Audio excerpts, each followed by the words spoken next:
Get your ears wrapped around the Golden State Media Concepts Basketball Podcast. All the scoop you need to know from college basketball to the NBA and even March Madness. News of your rising stars. Topics on and off the hardwood. This is the Golden State Media Concepts Basketball Podcast.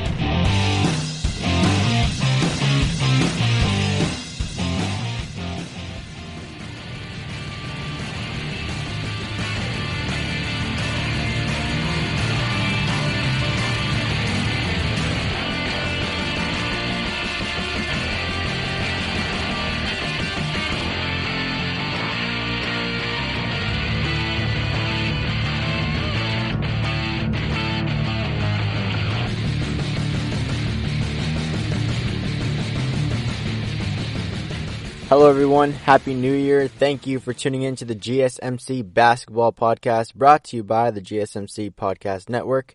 I'm your host, Isiah. Today we'll be talking about the great David Stern and his impact in the world of basketball and sports as a whole, because he has passed away.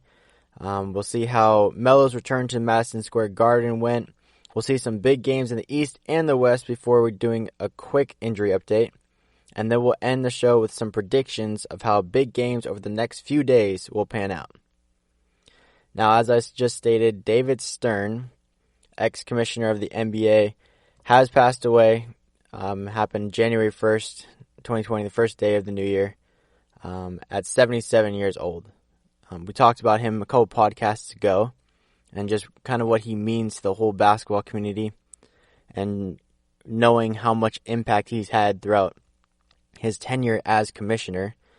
And the reason why he passed away, he was hospitalized 3 weeks ago due to a sudden brain hemorrhage, and he was rushed to the hospital and had to do an emergency surgery. He was surrounded by family, and he will be remembered as one of the greatest commissioners in all of sports, not just basketball, because of the impact he had for the organization and just in the community as well. He really was a pioneer that took a sport that was not taken seriously at all and moved it into becoming a global game. Probably the biggest global game behind soccer, because, you know, soccer is the biggest sport worldwide for sure. But he's put basketball in that conversation, and he was a big reason why it's so successful today. He took over in 1984, back when basketball really was just an afterthought. I mean, picture this. You know how big, basketball is now, and every game is televised, and millions of people will watch and tune in, and the NBA playoffs are a big deal, especially the NBA Finals. But back in the day, a lot of games, including playoff games and championship games, those were all on a tape delay. So the games happened, and then they were replayed later on. They weren't even live. So they really they had no, time slots for basketball, because people didn't care enough to tune in and watch. I think a lot of this has to do with the fact that during the 70s, it had a lot of issues, like drug issues and stuff, I believe. So David Stern was a big part of, creating new drug policies and turning the NBA into something that a lot of people in America could tune in and, relate to and watch and be entertained, and not have this negative stereotype around the sport that it had in years past. So he did a great job doing that. And like I said, he really was a pioneer. He drove the NBA into global popularity. He geniusly used stars of the league to draw attention to the game of basketball, because I think a lot of people overlook the fact that there was just so much talent and just so much to marvel at when watching basketball.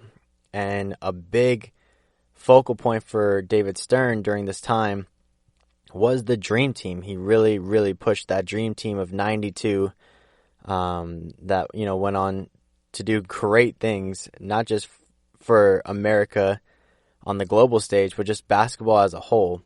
It had players like Barkley, Bird, Magic, MJ, and just so many more stars. Even Mullen, Golden State Warrior, was on there too. So it was a team star-studded, amazing players, probably the best team ever assembled.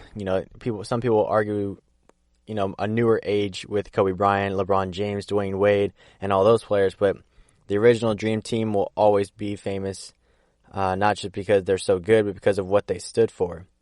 It really started to grow the interest globally because of the national stage. You know, you have USA's team, and they go on to win gold.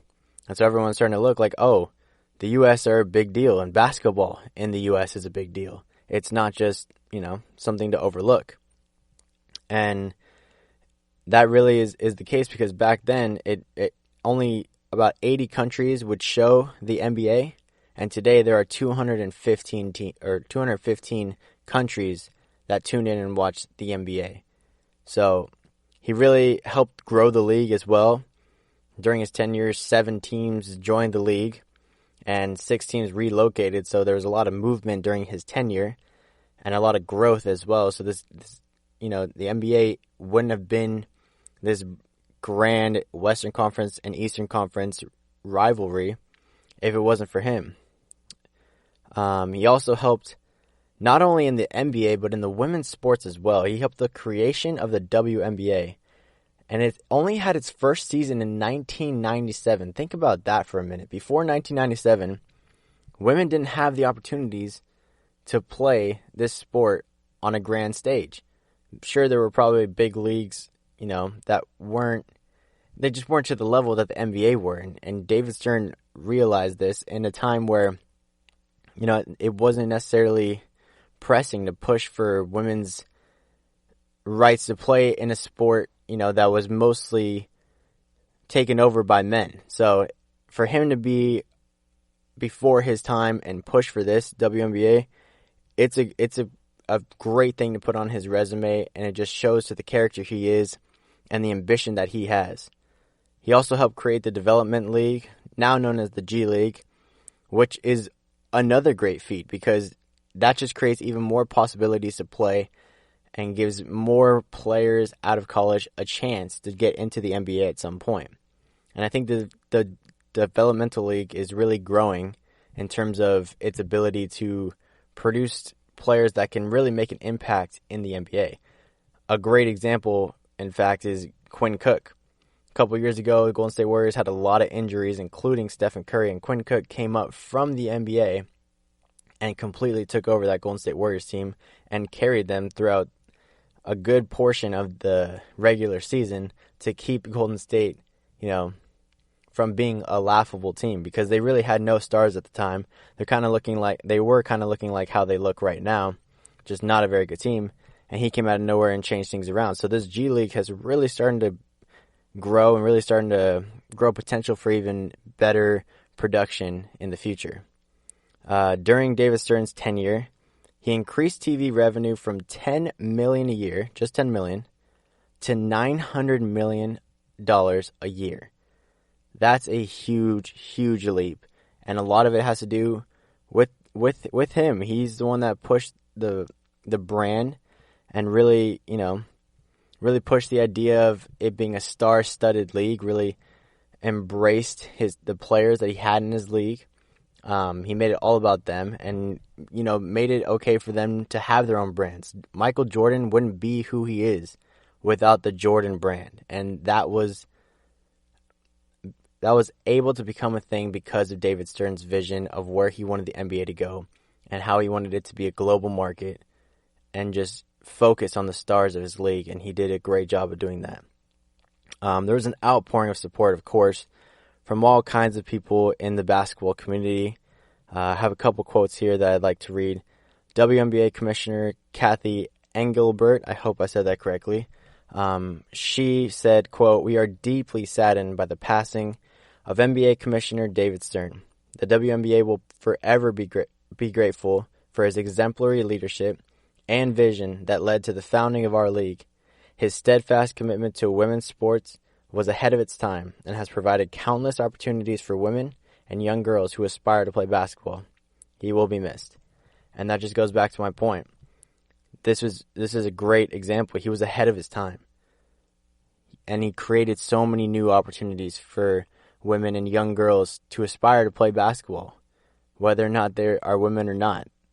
So that's a big, big deal. And the commissioner, rightfully so, tipping her hat to him hoping he rests in peace. And LeBron as well, he had a quote that I really liked. He said, quote, "Thank you for your commitment to the beautiful game of basketball that has changed so many young adult/kids' lives, and more importantly, your vision to make our game become worldwide. It was a vision only you could make up, and you did just that, making our game the greatest sport in the world." Michael Jordan was another player that showed his support. He said, quote, "Without David Stern, the NBA would not be what it is today. He guided the league through turbulent times and grew the league into an international phenomenon, creating opportunities that you could have never imagined before his vision and his leadership provided on the global stage that allowed me to succeed. David had a deep love for the game of basketball and a demanding excellence from those around him, and I admire him for that. I wouldn't be where I am without his eye out on his." And then Michael Jordan goes on to say his deepest sympathies to his family and his wife, of course. And he, it's simply put, he truly made basketball become one of the best and popular games in the world.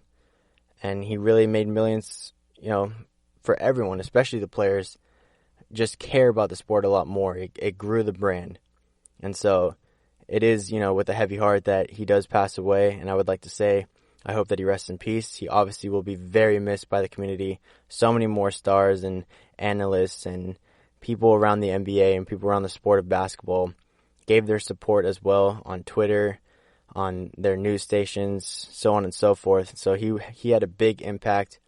And yeah, I hope he rests in peace. And we all thank him for what he's done for the sport of basketball. Coming up next, we're going to talk about Melo returning to Madison Square Garden for only the second time ever, so stay with us.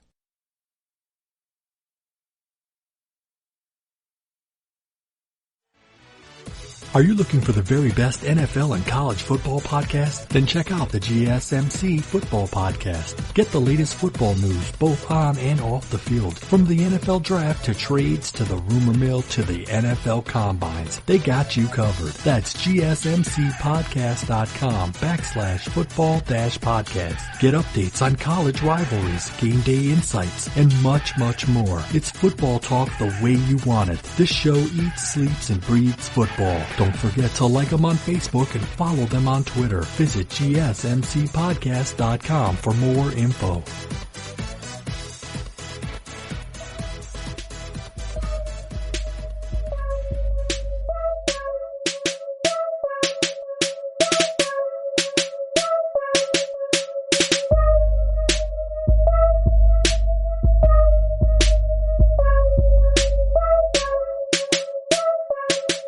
Welcome back to the GSMC Basketball Podcast. We just talked about how David Stern has passed away at 77 years of age after being hospitalized 3 weeks ago.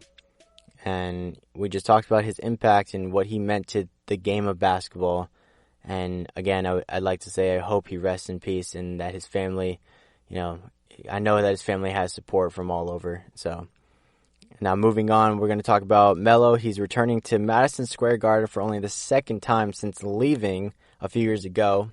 He left to go to OKC and team up with Russell Westbrook and Paul George. Obviously, that didn't pan out. He jumped ship, eventually ended up at Houston, and pretty much didn't even play any minutes there. And then he was out of the NBA for a year. Now he's back with the Portland Trail Blazers, and, they went over to Madison Square Garden for a face-off. But before we talk about that game, I just kind of want to do a little recap of his time there at Madison Square Garden. He took New York to their first playoff series in 6 years in his very first season there, so that was a huge feat. People always hailed New York as the basketball mecca, the place where basketball should be, its greatest. It obviously hasn't been in the past few years, but Melo kind of brought them that kind of spark that the team had been lacking for years.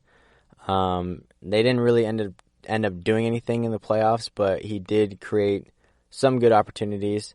He was also the 40th player in NBA history to eclipse the 20,000-point career mark, and he was the 6th youngest to do it. And he did this on the New York Knicks, so in a season where they really struggled, he was probably the one highlight that they had. And sometimes, when a franchise is down, you need something to cheer about. And Melo at least gave them that.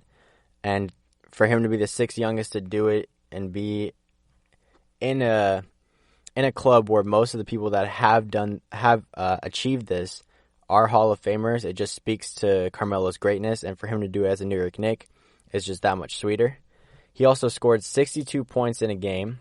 That mark broke the Knicks' franchise single-game scoring record, which was previously held by the great Bernard King for 30 years. So that record had never been broken for 30 years, and Melo came along and did it. It was also the most ever scored in Madison Square Garden since Kobe 5 years previously when he scored 61. So not only did Melo break the franchise record, he broke the record of points in Madison Square Garden, and rightfully so, a New York Knick now holds that instead of Kobe Bryant, who obviously was on the Lakers. So that was definitely good to see as well. And in the 2012-2013 season, they finished the season 54-28, which was the 8th best record in franchise history and the team's best finish in 16 years. It was also the first time the Knicks had won a playoff series since the 1999-2000 season, and the Knicks beat the Boston Celtics in 6 games before losing to the Indiana Pacers in 6. So even though they didn't go that far in the playoffs, he did help them win, a playoff series for the first time in a long time, and he brought them a lot of excitement. It was probably his best year as a New York Knick that year. He finished 3rd in the MVP voting behind LeBron and KD, so he's in tough company. But that was one of his best years for sure. And it was really cool to see all the kinds of stuff they had for Melo when he was arriving back in Madison Square Garden tonight, or when he played. I saw something on Twitter of a statue of him outside of Madison Square Garden. I thought that was crazy. There's no way that they have a statue of him for just being there for a few years, not really accomplishing anything. He did bring excitement to the team, but I don't think it meant that he should get a statue outside of their stadium. So I did a little more research, and I kind of looked into it a little more. Apparently, it was a virtual statue put on by a Bleacher Report. It's kind of a Snapchat filter, if I'm not mistaken. So that was definitely funny to see everyone's reaction of, oh my goodness, are they really giving Carmelo a statue outside of Madison Square Garden? But I'm here to tell you they are not. It's just virtual. It's not real. So don't need to freak out too much about that. But yeah, I don't think he deserves a statue there. If anything, he deserves a statue in Denver with the Nuggets, although he probably won't get one there either. But he will go down as one of the greater players in the NBA for sure. And lastly, he did get a standing ovation from the Knicks fans, so it was just classy of them. It makes sense. It's very nice to see when ball clubs appreciate the talent that was there when they had him, and appreciate the fact that they can still celebrate him but move on and not have any grudges about it. But yeah, then moving on to the game, it was a very, very close game between the two teams in the beginning. It was vintage Melo, honestly, early on. He had a couple of turnaround buckets that just is his signature move. He backs you down in the low post and then does a nice fadeaway, usually towards his left shoulder, rolling the player off, and just gets easy mid-range buckets. And it was cool to see that, and I'm sure Madison Square Garden loved to see it, even though it was against their team. But the Knicks kind of started to pull away a bit during the third. Randall and Robinson were playing extremely well. Randall is just a brute force, and Robinson was did catch a lob that was probably going to be all over SportsCenter. It was a great one-handed, almost leaned back lob that he slammed down, so that was really cool to see. But really, it was just Melo who was keeping them in it. He was scoring a lot of buckets down the stretch, had a lot of back-to-back buckets as well, just to keep Portland, respectable. Damian Lillard was really struggling early on in this game, but he did hit a 3 to end the third after having a ferocious dunk. So the question really was, is this the turning point for Damian Lillard? Is he going to start taking over? It was coming to the point where, the Blazers need to make a push now or they're going to fall off. And going into the fourth quarter, a lot of people would think, oh, it's Dame time. He just hit a 3 to end the third quarter. Fourth quarter, here he comes. unfortunately for the Blazers, that was not the case. The Knicks started hitting from downtown and just blew this game wide open. And the Knicks ended up blowing them out and ruining Melo's return. They ended up winning 117-93. And a lot of this has to do with the fact that Portland shot really poorly. They got out-rebounded as well, had less assists. They had only 17 assists to the Knicks' 29, which is really, really, really good for them, and had less points in the paint, only 32 points to the Knicks' 54. And a lot of that has to do with the fact that Robinson and Randle really took over this game, and those two get the majority of their points down low because they're just, really physical players that just get to the basket. The Knicks' largest lead at one point was 29. So it went from a decent game that was close, and then all of a sudden Portland kind of just gave up. They just didn't have the offensive load that they needed. And like I said, Randle played really well. He had 22 points, 13 rebounds, and 3 assists. And he was just very efficient. He shot over 50% in this game.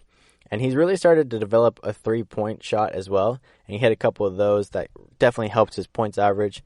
Robinson off the bench had 22 points and 8 rebounds, including that great alley-oop I told you about. Probably going to be on SportsCenter Top 10. Just tune into that to see it. Marcus Morris had 18 points, 7 rebounds, and 3 assists. And a couple players came off the bench. Bullock added 11 points in his season debut. So the Knicks were all really efficient and all produced, whereas the Blazers just did not. Melo did play very good in his return to Madison Square Garden. Probably one of his best games as a Portland Trailblazer, to be honest with you. He had 26 points and 7 rebounds on 11 of 17 shooting, so he was very efficient. Like I said, vintage Melo in the beginning. He was playing extremely well. And, a big reason why the Blazers are even in the game to begin with.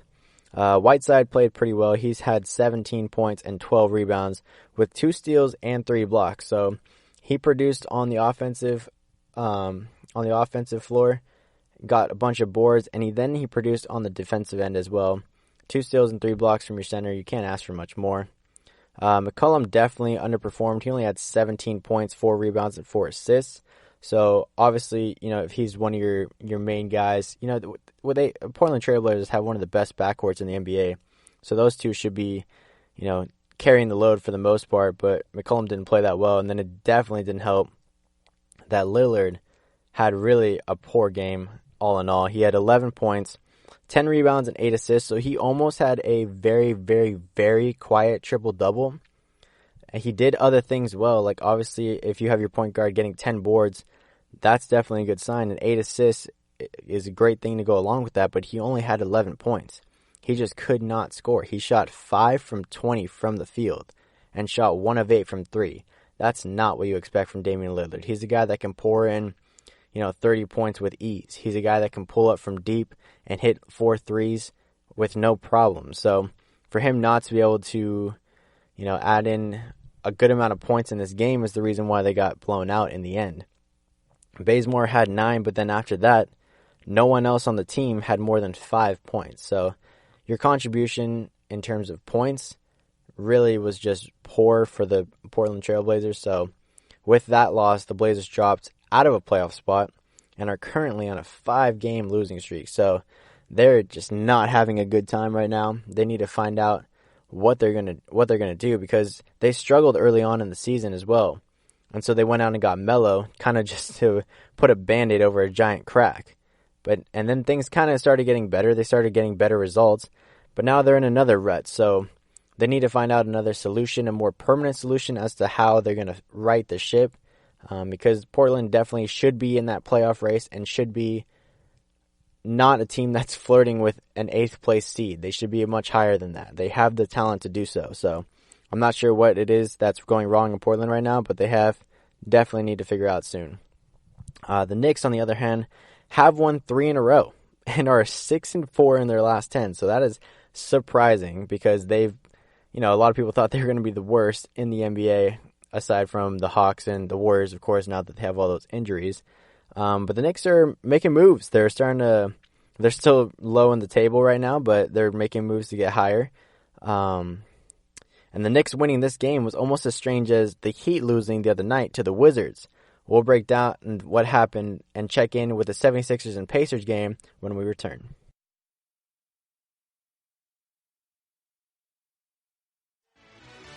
Check out the show that's built on the MMA. From the UFC to extreme cage fighting, they got the fights covered. Check out the GSMC MMA podcast. Get the latest news on past or upcoming fights. Join us as we talk to and about some of the biggest names in the MMA, past, present, and future. When it's the fight game, there's just one show to check out. GSMCpodcast.com/MMA-podcast. Don't forget to like them on Facebook and follow them on Twitter. Visit GSMCpodcast.com for more info.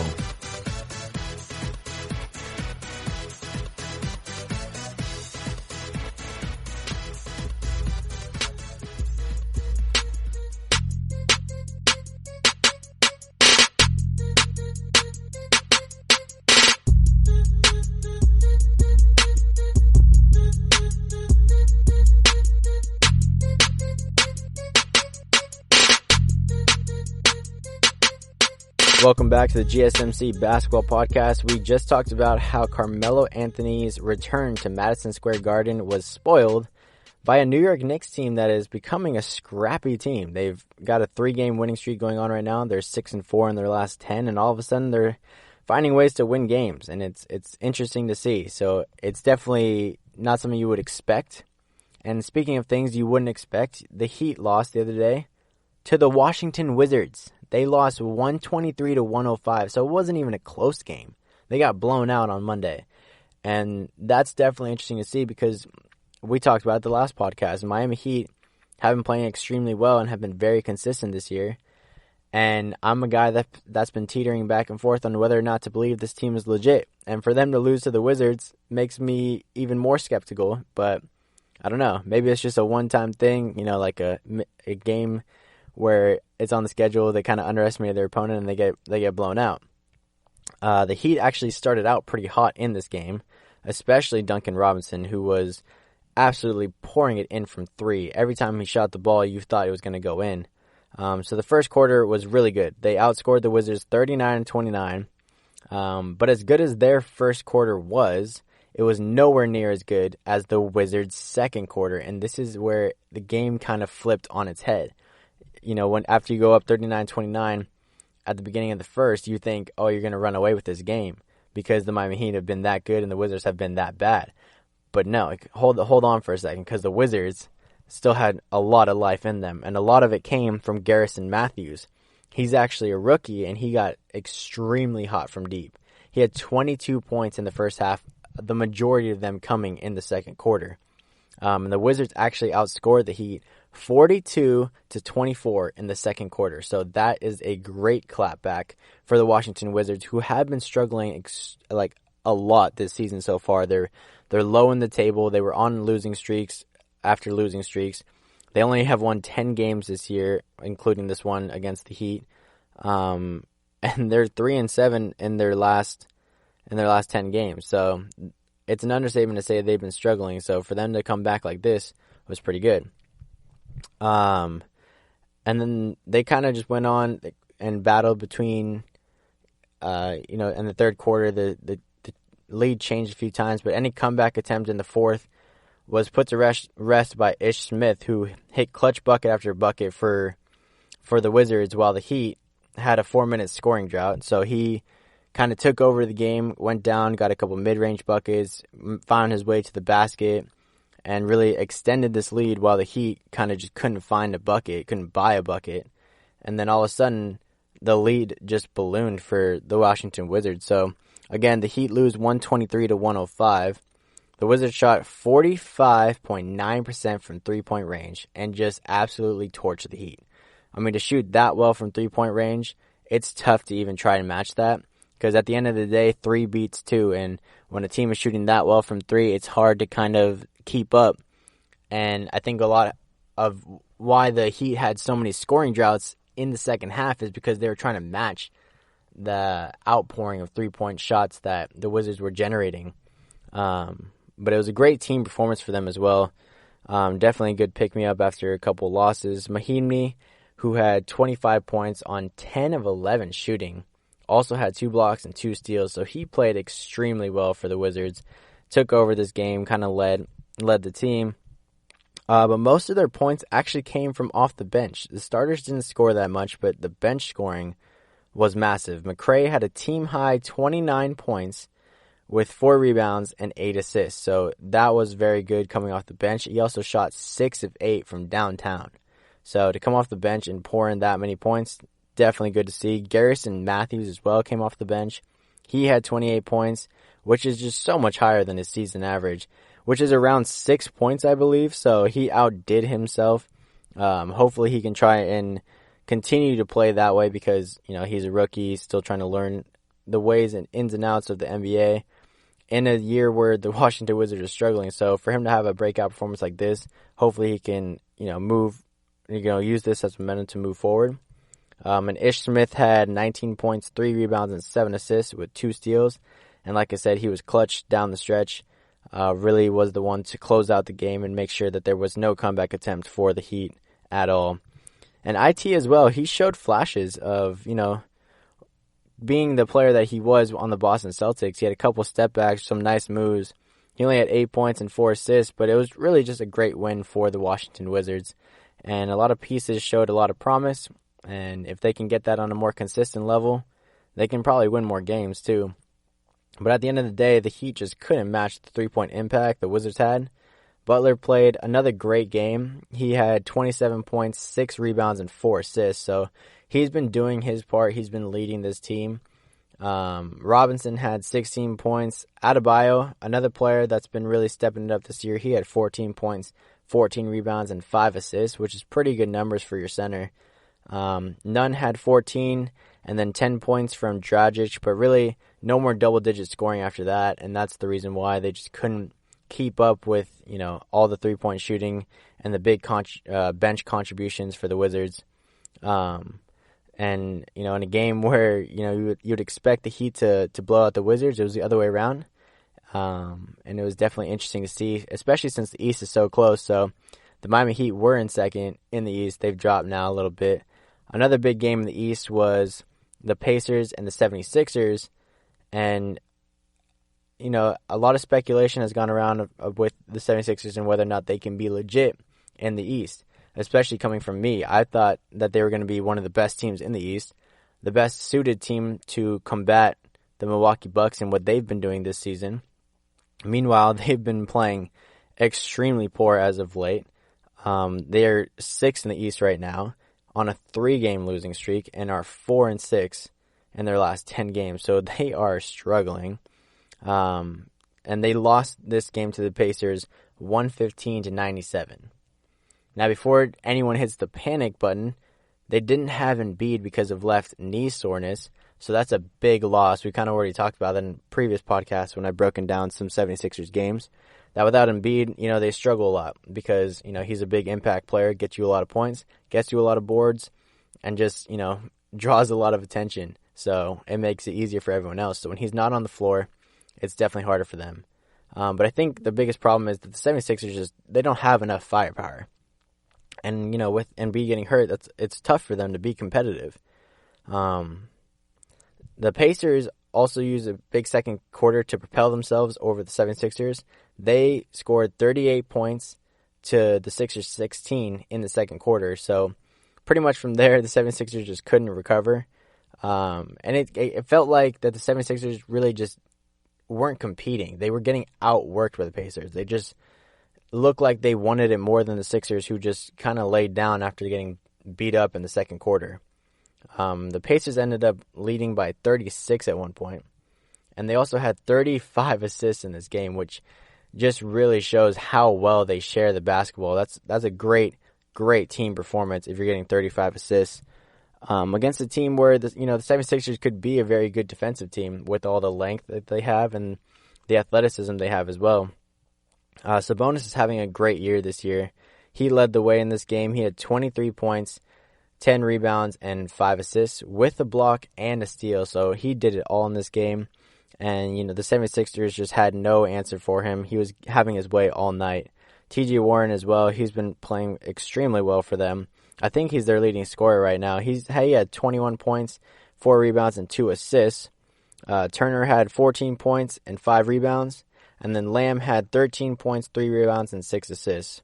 So they were getting great contributions from everyone, including McConnell, who came off the bench. He had 11 points and 10 assists.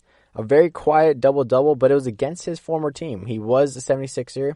I don't know if it was last year or a few years ago, but it was a return game for him, and he performed off the bench, played extremely well. But, a big reason why the Pacers won this game is not necessarily because of how well they played, but because how poorly the 76ers played. They only had 2 players in double-digit point scoring. That's so bad. Josh Richardson had 20 points, 2 rebounds, and 5 assists with 2 steals and a block, so he played really well. He did his part.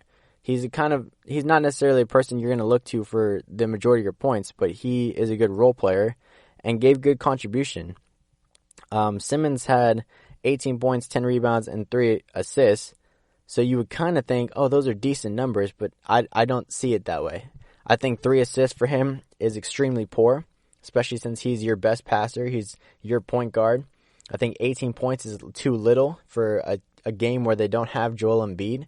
He's your guy. He has to be your leader. Him and Tobias Harris kind of have to share that role, and he didn't live up to that. And the fact that he had 6 turnovers was honestly just kind of unacceptable in my opinion, just because how poor some of these turnovers were. A couple of them were from inbound passes. Another one was someone threw up a lob and he kind of just, batted his hand at it instead of trying to go up and grab it. So it just didn't look like the 76ers were really competing in this game, and that's the reason why they ended up losing this game as badly as they did.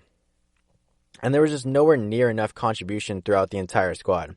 So they're never going to win with such low point totals for everyone. I mean, everyone had like 5 points here, 8 points here, 9 points here, but you need a few players to have high volume efforts in order for you to win. So from a strange game and a big game in the East, we go over to the West Coast where we saw something very similar. So stay with us.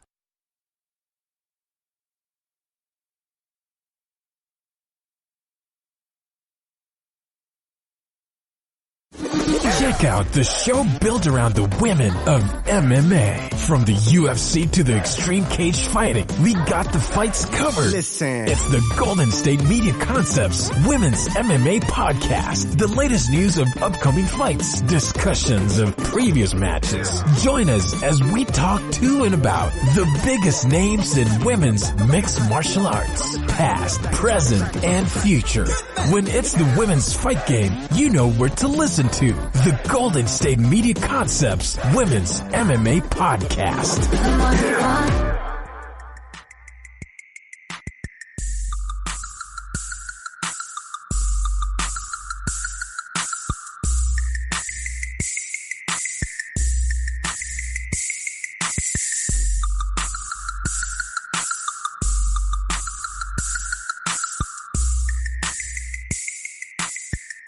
Welcome back to the GSMC Basketball Podcast, brought to you by the GSMC Podcast Network. I'm your host, Isiah Quiroz.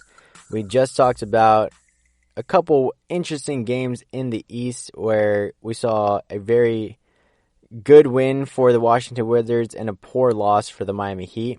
And we also broke down, a big game, or what should have been a big game between the 76ers and the Pacers, but the 76ers just haven't been performing as of late. Kind of rolled over, and the Pacers walked away in a big Eastern Conference matchup. And now we're going to switch gears to a big Western Conference matchup that we recently saw, and it's kind of the same similar outcome in terms of one team showing up and the other team kind of rolling over. I'm talking about the Houston Rockets versus the Denver Nuggets.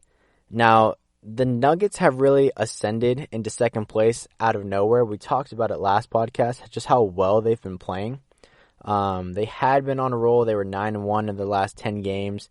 I did talk about how maybe they, their matchups in those last 10 games where they went 9-1 were not that great. And so I kind of didn't want to jump to conclusions of them being super legit in the West until they really started to play some big name teams, and this was a perfect opportunity for them to do so because they're up against the Houston Rockets, who have a lot of firepower, and James Harden, who's having an MVP season again. Russell Westbrook, who is a former MVP, finally finding his way and how to impact the game with the Houston Rockets and play alongside James Harden. So this is a team that's up and coming and a team that's probably should be higher in the standings but haven't been yet. So this was a really big matchup and a good place for the Nuggets to really compare themselves to the rest of the West. And so the game got started, and the Nuggets were really just not up for it from the beginning. They got outscored in every single quarter except for the third quarter. So they were getting the work pretty early on, and a lot of it was coming from Harden, who was just having his way early on, hitting a bunch of threes, finding the buckets, and getting assists as well early on. The Nuggets had a very, very early lead, but an and one 3-pointer by James Harden really was the momentum shifter. The Nuggets had the lead, and they kind of felt it slip away just a little bit, and then all of a sudden Harden hits his and one 3-pointer, and that was it. The Rockets kind of took control after that, and it's funny too because a big game plan that the Nuggets had in this game was they tried to double team him, and after the game he joked that it must mean that he's pretty good or something if they want to double team him all the time. But whether he saw the double team or not, he found ways to be productive. So if he's in isolation for one play, he's going to eat you alive, obviously, because he's the best scorer or one of the best scorers in NBA history. If you put the double team on him, he's going to find a way to get his other teammates involved. If they're getting double teamed, there's a guy wide open, and he's pretty good at either finding the guy that's going to pass to that next guy or just finding them himself. So he's pretty good at doing that as well. And then honestly, sometimes if he gets a high screen, he's really good at splitting double teams too. So it's almost impossible to stop this guy. And, the Nuggets found out the hard way. They started a comeback during the third quarter, and it was 92-89 at the end of it. But then the Rockets, kind of stopped all that noise. Even, the Nuggets were making a comeback, but they just told them to stop, to be honest with you. And they outscored the Nuggets 38-15 in the fourth quarter to blow them out 130-104. That's crazy. The Rockets shot 47.1% from three-point land. So like we said earlier with the Washington Wizards, if you're scoring that many three-pointers, it's going to be hard to try and keep up because 3 always beats 2. And when you're shooting 3 that well, it's impossible to try and match that. The Nuggets really just didn't have enough high-volume scoring throughout their roster. Jokic had 21 points, 8 rebounds, 4 assists, but he had 6 turnovers, so he was kind of careless with the basketball.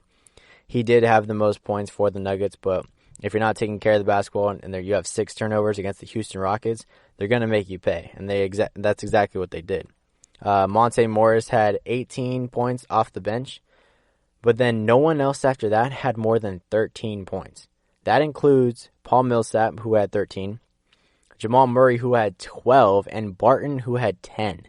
So that is just not enough contributions from the people that you need to have scoring in this game, especially when you're playing a team that has James Harden and Russell Westbrook on it. So Murray underperformed. I think Barton definitely could have more contribution, Millsap as well. They didn't have Harris, which definitely hurts because he's probably their best perimeter defender, and he'll give you a couple points as well, 15 to 20, usually. So definitely hurts not to have him, but at the end of the day, there's just too much star power in Houston, and the Denver Nuggets just couldn't handle it. This was Harden's 24th 30-point game this season already. That's how well he's playing this season. He had 35 points, 3 rebounds, and 6 assists in this game with a steal and 2 blocks. So all of you people saying that James Harden can't defend, he can do it sometimes. He just chooses not to. So he focuses on the offensive floor, but sometimes he can come away with a couple stats on the defensive end as well. Westbrook also added 28 points, 3 rebounds, and 7 assists. So he was extremely productive as well. Obviously didn't get as many boards as you're accustomed to seeing because he's a triple-double machine. But 28 points to Harden's 35, that's already way more than any Denver Nuggets duo had. And then Capella to round out their trio, their big three, he had 16 points and 10 boards with 3 steals. So those are some good numbers for a big man. Quiet double-double. And 3 steals as well on the defensive end. It's definitely something you'll take from your center. Isiah Hartenstein has been performing as of late for them. He kind of earned the right to be their backup center, and he really backed that up with a great performance in this game. He had 16 points and 12 rebounds with a block and a steal. So he got 2 more rebounds than Capella did, had the same amount of points, didn't get 3 steals, but he had a steal and a block. So I think that kind of cancels it out, and that's definitely a good contribution from your backup center. So the Rockets are really just hitting on a lot of good things right now. And speaking of that, Eric Gordon recently came back from injury. He poured in some 12 points in this game as well. So everything's kind of just going right for Houston right now, and Denver, got the full brunt of that. It's definitely a rough game for them. And another big game that happened recently was the Thunder and the Mavericks. The Thunder ended up beating the Mavericks on Tuesday. The Thunder, I don't know how they've been so good recently, but they've been on this stretch that have a lot of people speculating about them. They had just beat the defending champs Raptors, and now they backed that up by beating the Mavericks, 106-101 in a tight contest, and now they're on a 3-game winning streak. And so, you'll take that. That's not bad at all. The Mavericks were without Porzingis, so that definitely hurts the Mavericks, but still. OKC is a team that not a lot of people would think would be in this position right now. They were a team that people wrote off in the very beginning. No one thought they were going to be sitting in a playoff spot because it's supposed to be a rebuild year for them. They got rid of Paul George in a big trade. They ended up getting rid of Russell Westbrook, who's been their franchise player for years. So really, people just expected them to have some assets and sell them off in a trade deadline and not really care about what's going on in this year's NBA. There has been some speculation now that they've been playing so well that maybe they should go on and see how well this team that they have right now can do. And there's a question, if they want to do that, if they want to push for a playoff run this year, should they buy some big free agents in the market? And in my honest opinion, I don't think they should. I think they should still stick with the fact that they want to rebuild just because of how well they've been doing. Because they have, top picks for the next 5 seasons or something crazy like that. With all these big trades that they made with Russ leaving and Paul George leaving, they got a lot of assets because of that. So I think their vision should be for the long run, especially since, the West Coast is already so competitive as it is with the Lakers and the Clippers lurking. The Rockets now are already extremely good. The Warriors are kind of rebuilding too, but they're going to be back in it next year. So I think it's in their best interest to look for the long run with all these draft picks that are coming up. And they have such great assets already on their team right now, like Chris Paul, who still wants a ring, so you can go trade him for some more assets. And Steven Adams as well, who's been one of the best centers in the league, but kind of had his time at OKC almost wasted because they haven't really done anything with his ability. So I think they could trade those 2 players, get some even more picks or better players, younger players, to really rebuild for the future. But either way, focusing on this game right now and kind of staying away from huge speculation, right now they're just enjoying a little spell of success. The Mavericks led for the majority of the first half after a very good first quarter, but the Thunder started making some headway and eventually took the lead again in the beginning of the third, where they held the lead for most of that quarter. The Mavs then surged back and started expanding their lead early in the fourth, and they kind of kept fighting to fend off the Thunder, and it looked like they were going to run away with this game when Doncic hit a deep 3 with 2 defenders in his face as the shot clock expired to push their lead to 99-92 with less than 3 to play. So you kind of expect a Dallas Mavericks team that's been very good this year to close out this game. But no, vintage Chris Paul kept it interesting, and it was really just a battle going back and forth from there. vintage Chris Paul versus new age Luka. And it was really interesting to see, really great and exciting to watch. In a big possession where the Mavs ended up being down 1, Luka ended up losing the ball after great defense from Gallinari, and then Schroeder kind of ran around before being fouled with 19.9 to go, and from there, it was the foul game. But now, the Mavs were down 3, Kleber had just missed a three-pointer, and they got the offensive rebound, and wide open look from Luka from 3 to tie this game and send it to overtime, hits the back iron, and then the Thunder held on for a 106-101 win. It's definitely a learning experience for the Dallas Mavericks, who, don't really have that veteran experience in closing out games. And a player like Chris Paul kind of showed his stripes, and his veteran ability to, grind out games and grind out wins. This Thunder team has a lot of games this season where they've come back from a lot of points down to be competitive and win games, or just make them close and fall a little short. But in this game, they definitely won and played extremely well. Gallinari had 20 points, 3 rebounds, and 2 assists with 1 steal, and that 1 steal ended up being extremely clutch. For him to pickpocket Luka in the final seconds when he's making his final drive to try and take the lead was huge, because they're only down 1 point at that point. So it's much easier to go down for a layup, get a 2-pointer, than what he ended up trying to have to do, which was get a 3-pointer and tie the game to send to overtime. So that was a huge, huge steal for Gallinari, who played extremely well. Schroeder, off the bench, scored 20 points, 7 rebounds, and 4 assists. So he played really well as well. That's just such a luxury to have him coming off the bench. He reminds me a lot of Russell Westbrook, not as physical, but just as quick as he is, explosive. He's got a good jump shot as well. Gilgeous Alexander, who's been having a great year so far, probably one of the best, most improved players this season. He had 19 points, 10 rebounds, and 3 assists with 2 steals and a block. So he really was just doing it all. Didn't score as much as he's been in a few games past. He's been pouring in over 20 points, sometimes 30. But he's had solid contribution in other facets of his game. And then Chris Paul, like I said, he played extremely well. He scored 17 points, had 8 rebounds and 7 assists. So really just a vintage performance, especially down the stretch where he closed out the game and used that veteran experience to propel the Thunder to a win. And on the other side of the ball, Luka, of course, he played extremely well. He had 35 points, 10 rebounds, and 7 assists. And he only had 2 turnovers, and one of them ended up being costly, but he's still being extremely efficient. Those are great numbers for Luka. But he really just didn't get much help.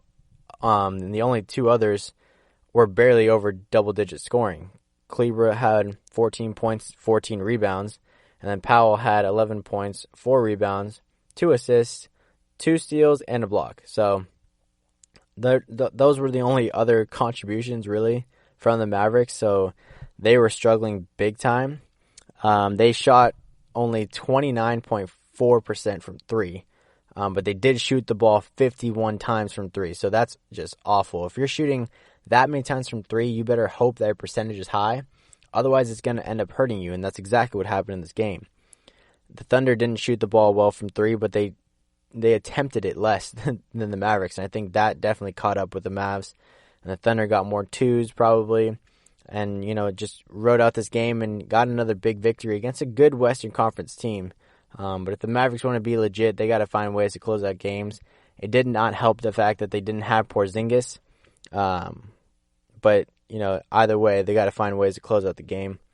Coming up next, we're going to talk about a little bit of injury update around the league, just a couple check-ins with a few players right after this.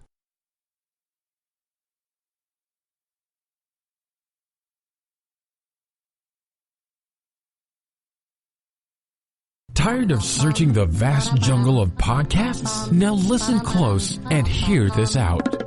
There's a podcast network that covers just about everything that you've been searching. Hey! The Golden State Media Concepts Podcast Network is here.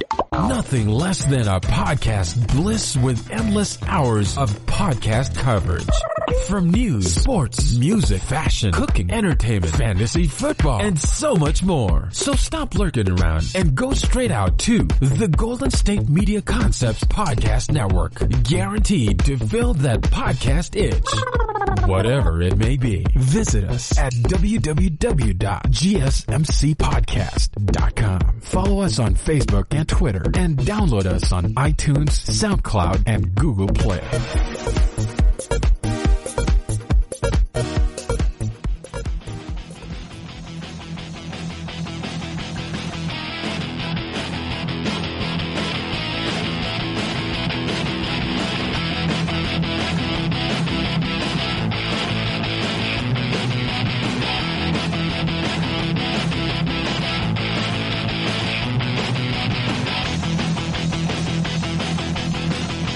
Welcome back to the GSMC Basketball Podcast. We just talked about a couple of Western Conference games that, were big matchups and kind of caught us by surprise. The big matchup between the Rockets and the Nuggets, you would have expected a little more firepower from both teams, but really it was just one-sided. And the Rockets blew out the Nuggets, who, are in second place in the West, so you would expect them to compete a little bit better. And then the Mavericks as well, falling to the Thunder, who have been a great surprise this season. No one expected them to be in the position they're at now, and they just keep proving teams wrong. But now we're going to switch gears. We're going to talk a little injury update. There have been some, injuries around the league as of late. To start off, Jonathan Isaac, he suffered a hyperextended knee, and he will be getting an MRI on Thursday. He injured his knee in a winning effort. He obviously couldn't contribute that much in his game, but from what he says, he thinks he's going to be okay. He's never really hurt his knee before, but it started feeling better as time went on, which is definitely a good sign, and if he feels positive about it and optimistic about it, it definitely could be, a good sign for him. He's in his third season, and he averages, so far this season, 12.3 points, and 7.1 rebounds. So he's still developing. He's very early on in his NBA career. He was the sixth pick, I believe, 3 seasons ago for the Magic. So he could definitely be a big part of what they want to do in the future. He has a lot of potential. Could be a cornerstone for whatever they try to do. So they definitely need him healthy. They're actually in 8th place right now in the East. So they're pushing for playoffs. And, if they're going to be any competitive, they're going to need him. They also have Markelle Fultz as well, who's really starting to find his identity in the NBA, and the Magic are doing a great job in giving him a good environment to do so. So if Markelle Fultz ends up being what he, a lot of people thought he was going to be, and then paired with Isaac, the Orlando Magic could potentially do some things in a couple of years, but that's a big maybe. Other areas, D'Lo has a left shoulder injury. He didn't play in the game against the Spurs for the Golden State Warriors, in a losing effort for them, unfortunately. He has a left shoulder injury, and this kind of resulted from his collision with Luka Doncic the other night, where he ended up on the floor for several minutes before leaving the game, but he did eventually return in the game, so it was a scary scene, but thankfully he was okay. A lot of people thought it was going to be concussion-based, and, they weren't really sure, what was wrong with him because he was just laying there for a while. But the next day after that game, he did wake up with some neck pain, and he also has this illness that's been affecting other members of the team of the Golden State Warriors as well, like Willie Cauley-Stein. So, they got a bug right now going around their team, and then D'Lo has this injury. So it's not a huge deal for the Golden State Warriors because they really just don't have anything to play for right now. But any kind of salvageable games, any feel-good wins here and there are going to be, a lot of those games are going to rely on D'Angelo Russell. He's kind of their focal point right now because, Stephen Curry is out and Klay Thompson is out. So this is a really good year for D'Angelo to, be in a situation where he has to lead a team, get a lot of that experience of being that leader. He got that in Brooklyn. He did kind of come out as a star last year, but now is another good opportunity for him to do so under a team that, has a lot of inexperience in terms of the players playing right now. other than Draymond Green, of course, but in a championship environment nonetheless. So it's definitely good for him. But I'm also not sure, whether the Warriors will sell him or not. So if they ended up selling him, he's going to want to make sure his stock rises.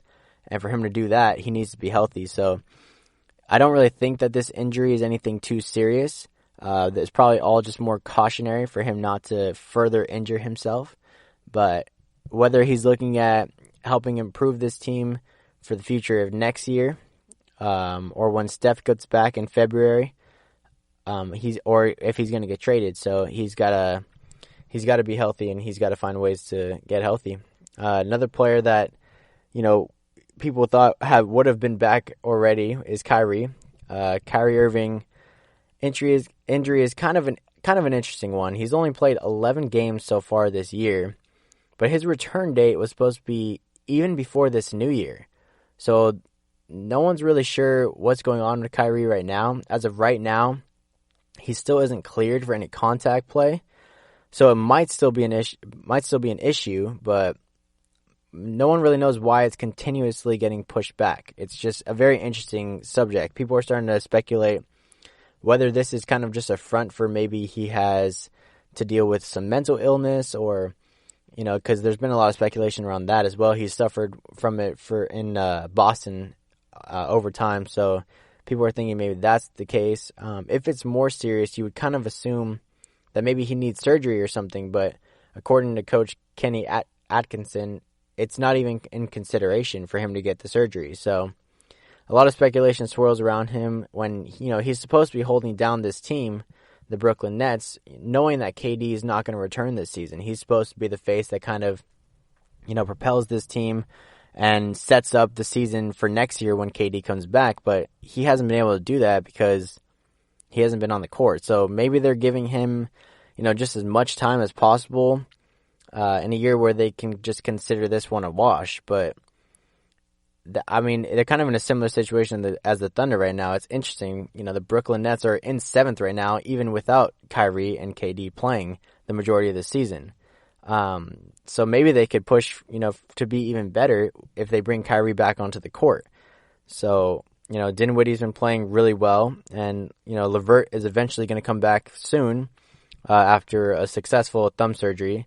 And people are going to expect him to go out and just do his thing like he did before. Both of those players playing extremely well, and then bringing Kyrie back into the mix, the Nets could still be a dangerous team in the East Coast. They're pretty comfortably in 7th right now. I think they have like a 2-game cushion out from 8th place, so they could definitely push for playoffs. But it's interesting to see why Kyrie still hasn't played, and it's even more interesting to see, the Nets haven't confirmed nor denied anything. So they're kind of just leaving everything up in the air. Another player that there's a lot of speculation around is Zion Williamson. He's looking like he's going to make his NBA debut in January, but he hasn't started training yet, so people are kind of speculating whether or not he is going to come back or not. A little recap, it seems like forever ago, Zion had gotten a minor knee injury in his first game in the Las Vegas Summer League, and they just completely shut him down and just wrapped him in bubble wrap and put him away. That's exactly what they did. And, it's rightly so. He was the number 1 pick in the draft, and people think, he's the next big thing in the league. So it makes sense for them to be overly cautious with, their future of their franchise. But he was given a 6 to 8 week timetable, and he's definitely surpassed that. So, it gets to the point where, maybe they're not rushing him back because of how the Pelicans have struggled so far this season. Like, if they had gotten off to a great start, they would want Zion to come back earlier and just really help them even more. But the Pelicans, like I said, have struggled. They had that 12-game losing streak at one point. They're currently 11-23, which is sixth worst in the NBA. And there's also, reports that, if he has any setbacks at all, when he returns to practices, he might just be shut down for the entire year, which would be so disappointing because, there was so much hype coming into this season about Zion Williamson, the number 1 pick in the draft, the next big thing in the NBA. I mean, there's a lot of nationally televised games that the Pelicans are part of because Zion Williamson's name is next to the Pelicans' name. And if he's not playing in any of those games, it's going to be very disappointing for TV ratings, for competitiveness within the league, and just seeing really just how good and how high his ceiling can be. Those are selfish reasons, of course. We want to make sure that he is healthy. But if you just shut him down for the whole year, I think that's overly cautious because, he's still young. He can still gain experience from this season in a year where, the Pelicans aren't very good. So it's probably good experience for him to learn how to lose and see if he can push through that and bring this Pelicans team to a winning era for them in the next coming years. He's just a spectacle to watch. He draws more attention to the sport, and he would definitely help the Pelicans, a team that's just struggling right now. But they're kind of starting to find their way a little bit. Lonzo had his best night as a Pelican the other night, poured in a couple of threes that, is definitely good for them to see because his shot's been broke for years. And, now for him to start seeing the ball go in the basket a little more, it's going to do well for his confidence. Brandon Ingram as well.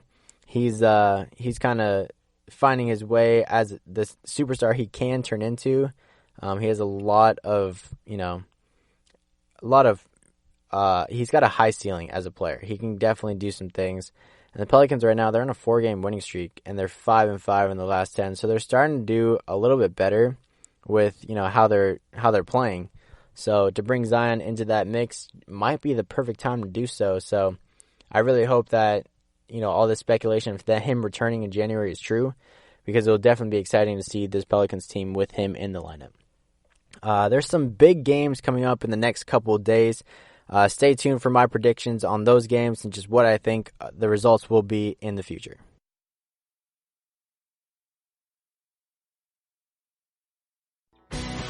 Are you looking to get your college football fix? Looking to get the latest news on your favorite school's team? The GSMC College Football Podcast is your ticket to all things college football. Join us as we talk college football from the national championship, the college rivalries, the bowl game, to the Heisman Trophy. To which conference is the best? We've got you covered for the Big Ten, SEC, Big 12, the Pac-12, ACC, and everything in between. Download the GSMC College Football Podcast on iTunes, Stitcher, SoundCloud, Google Play, or anywhere you find podcasts. Just type GSMC in the search bar.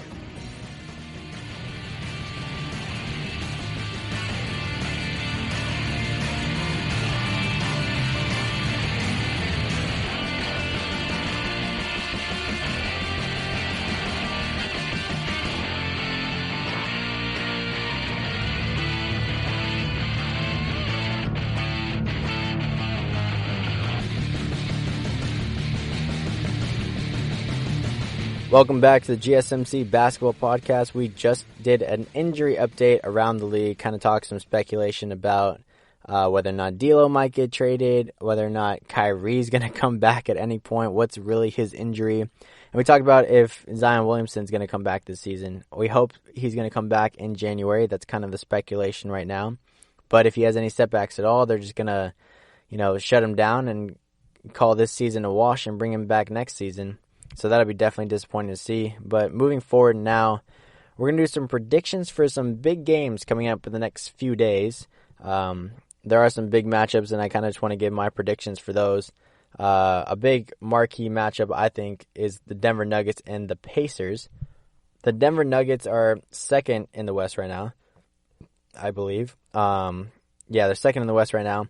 And the Pacers, have been kind of that dark horse team in the East that are coming up with big games.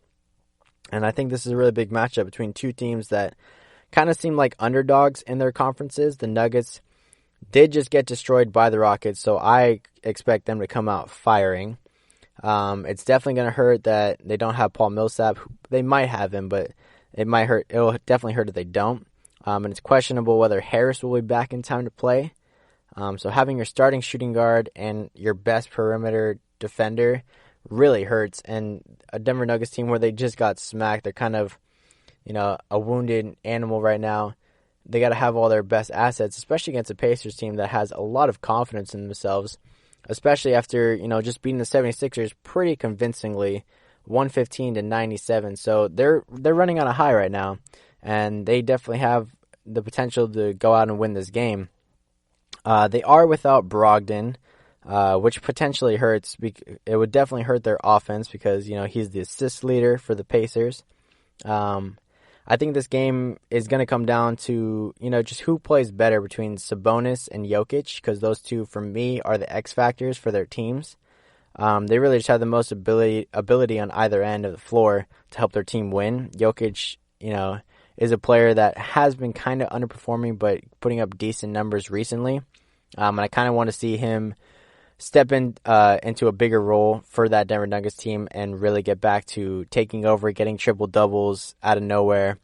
And then Sabonis has been leading the Pacers this season so far in many categories, so he's a big reason why they've been so successful. But I think I'm going to lean towards giving this game to the Indiana Pacers.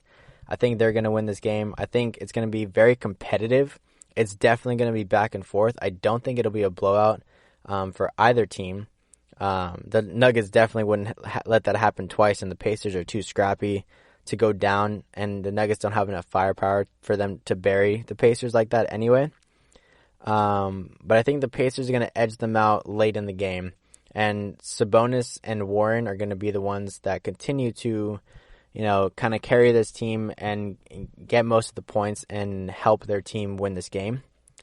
So yeah, that's my prediction. I don't have a score prediction for this game, but I'm kind of going to do it in the fly. I'm going to say 109-102 for the Indiana Pacers. So I don't know. We'll see how good my prediction was for that. Another big game is the Raptors versus the Heat in a big Eastern Conference matchup. This is actually a very big test, I think, for the Miami Heat. It's kind of a similar matchup to the Nuggets and the Pacers, in my opinion, just in certain ways. The Heat are coming off a big loss, just like the Denver Nuggets, to a team that, hasn't been great this year in the Washington Wizards. So they're looking for redemption. They're kind of probably embarrassed to lose to a team as bad as the Wizards after being as good as they've been all year. So I definitely expect them to dust themselves off and come back with a vengeance in this game. And the Toronto Raptors, did just win convincingly against the Cavs. But then again, that's the Cavs. They're not very good this year. And I feel like there's still this big cloud over the Toronto Raptors, because it's like a post-Kawhi year for the Raptors. They've been respectable. They've been playing pretty well this season. Right now, they're sitting in fourth in the East, which is, pretty respectable, and it's definitely not what everyone would have expected from them. But yeah, the last time these two teams met, it was when Jimmy Butler kind of just took over in overtime, and he dropped a triple-double in a win, seeing the Heat win 121-110. But then again, Lowry did just get back from an injury in that game, and he played awful. I mean, he was very rusty. He shot 2 of 18 from the field and 0 for 11 from 3. So he struggled mightily in this game. Now he's kind of gotten his groove again. He's definitely the undisputed leader of this team. Now that, obviously DeRozan left a couple seasons ago, and there's no Kawhi, obviously he left as well. And even though Pascal Siakam is probably, the biggest star on the team, Lowry is for sure the leader and the face of the franchise. So he's really got to carry the load, especially since they're still without Siakam. He's still injured, Gasol as well, and Norman Powell. So it's going to be so tough for the Raptors to try and win this game because they've been plagued with injuries all year. And, going up against a Heat team that has a lot of confidence, even though they just lost. And, they've been playing really well this year. But the Heat just have better assets right now to win this game. Jimmy Butler has been playing extremely well. He's been leading his team in every game the last few games. And so you kind of look at it like this. Jimmy Butler and Kyle Lowry kind of cancel each other out. Both the leaders of the team, both are going to produce, you would expect. And so we cancel those two out. But the Heat have Adebayo, who's, playing some of his best basketball, this season. He's been playing really well. And they have great rookies in Nunn and Harrow who have been, great surprises for the Heat. The Harrow is just a flamethrower from three-point land, and Nunn is playing with a lot of confidence. He's kind of in that Rookie of the Year debate right now. And so compare that with the Raps. They have to rely on Van Vliet, who definitely could answer the call. He's a great player, great backup point guard, plays extremely well, can pour in a lot of points. And then they have Ibaka as well, who, has the potential to put up big numbers, but you just can't expect it, I don't think, from him. And he's probably going to need to perform extremely well for them to even have a chance in this game. So if we set the margin of victory at plus or minus 8 in this game, I think that the Heat will win by more than 8 points in this one. They just have better assets, like I said. Their team chemistry has been fantastic this season. They're third in the East right now and 1.5 game better than the Raptors. It's for a reason. They've been playing really well, although 1.5 doesn't seem like a big margin to separate these two teams. I think that they're definitely going to run away with this game just because of all the injuries that the Raptors have right now and because the Heat are going to want to bounce back and win this game. And then one more we're going to talk about, a game that should be a big game, but kind of has a lot of question marks, is the 76ers and the Houston Rockets on Friday. This could be a very, very interesting game to watch. The 76ers should be one of the best teams in the East, but they've been struggling lately. They've fallen to 6th in the East and are on a 3-game losing streak and are 4-6 in the last 10 games. So they've been very much underperforming. They just haven't been able to find ways to win games. Embiid has been hurt from time to time, and that definitely messes up their team. But if Embiid is back for this game, then it will be a tougher contest, I think. But either way, I just don't know if they have enough to stop the Rockets. The 76ers, they have their own star power in Simmons, Embiid, and Tobias Harris, but they don't have enough firepower. They got star power, not firepower. The Rockets have Harden, Westbrook, Capella, and now Eric Gordon's back too, plus PJ Tucker, who can be a surprise as well.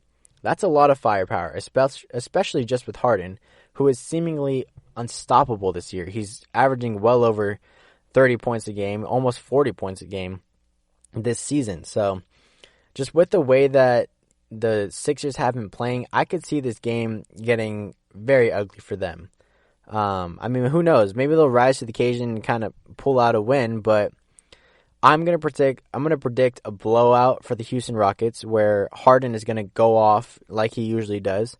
And Russell Westbrook as well, who, both of them are just going to bully the Sixers. The team where, they're lacking a lot of confidence right now.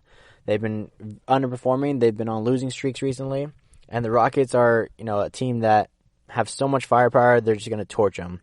So those are my big predictions for the next couple of days. So we shall see how well I did in the next podcast. For all I know, I could be wrong about everything I just said. But thank you for listening to the GSMC Basketball Podcast, brought to you by the GSMC Podcast Network. I would like to ask that you please remember to subscribe to the show and write a nice review because that really helps us. Also, if you could please follow us on Facebook, Twitter, and Instagram, I would greatly appreciate that. I'm Isiah Quiroz. Thank you. See you next time. You've been listening to the Golden State Media Concepts Basketball Podcast, part of the Golden State Media Concepts Podcast Network. You can find this show and others like it at www.gsmcpodcast.com. Download our podcast on iTunes, Stitcher, SoundCloud, and Google Play. Just type in GSMC to find all the shows from the Golden State Media Concepts Podcast Network, from movies to music, from sports to entertainment, and even weird news. You can also follow us on Twitter and on Facebook. Thank you, and we hope you have enjoyed today's program.